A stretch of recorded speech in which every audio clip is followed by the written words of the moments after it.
she epitomizes what excellence is about: hard work and striving and consistency and determination, and then attributes those values to others. We all stand to benefit and do benefit as a community.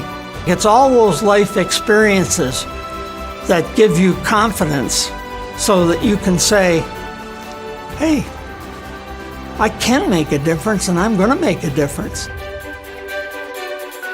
I just was amazed at kind of working part-time and studying law. I mean, that was a tremendous challenge.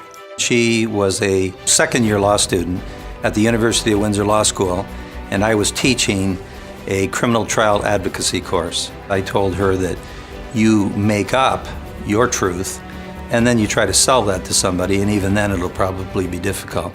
I don't think that sat well with her. She would make every step that she could to win her case ethically and legitimately. I thought to myself, she'll be a force to be reckoned with for many years to come.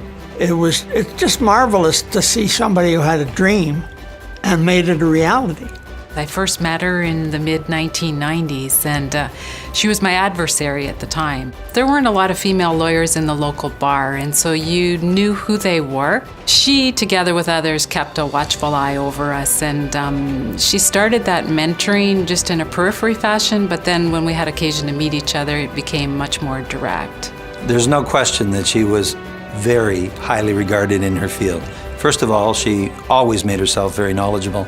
Secondly, she was totally dogged for the interests that she represented, and she won her cases because she was prepared, she was able, and she outworked the other side.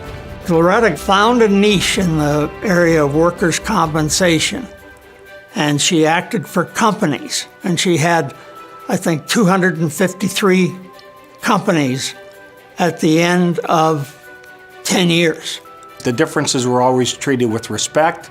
She was fair. In most cases, she understood that she represented the employer group, but at the same time, if you're sensitive to building a more fair and humane community, Loretta was the person that, quite frankly, delivered the goods. She founded a group called the Women of Windsor, and they were raising funds for the chronic care hospital.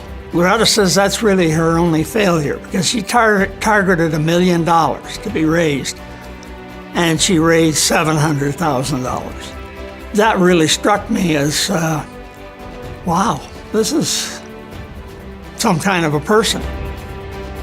The establishment of the ATHENA Award and the ATHENA chapter in Windsor is as a result of Loretta's doings and Loretta's efforts. She participated in the ATHENA group in Chicago and in the U.S. and thought that it was the right thing to bring it to our community, and rightfully so. She really had to fight, and she had to really battle some attitudes to get it, but she got it. The scholarship fund in Windsor is given to 3 recipients every year, usually from the college or university level. This exemplified multiple things, much like Loretta does, academically, leadership, volunteerism throughout the community. The judges and Loretta go through many applications and ultimately decide on 3 recipients that receive a grant of $5,000. It's a celebration of young women and their accomplishments, and it's a celebration of excellence. And she epitomizes that. There is never a moment where she's not being truthful or honest with you. She'll never beat around the bush. She'll always tell you exactly what she thinks, but she does so in such a calm and passionate way, even though you know exactly what she means. It's special when you have an adversary that you respect and you trust, and then you have the opportunity to get to know them personally and in a different capacity, and that's what's really special. People thinking about her, they think of excellence. They think of somebody who's tough, and she's not afraid at all to tackle those issues and speak her mind. You need a person, quite frankly, that has the credibility to get in there and maneuver, go back and forth, share each other's idea, and come up with a common objective. That doesn't mean it's a perfect scenario. It's about building consensus. If she believes in something, she thinks it's not right, and she can play a role in making a change, she doesn't hesitate.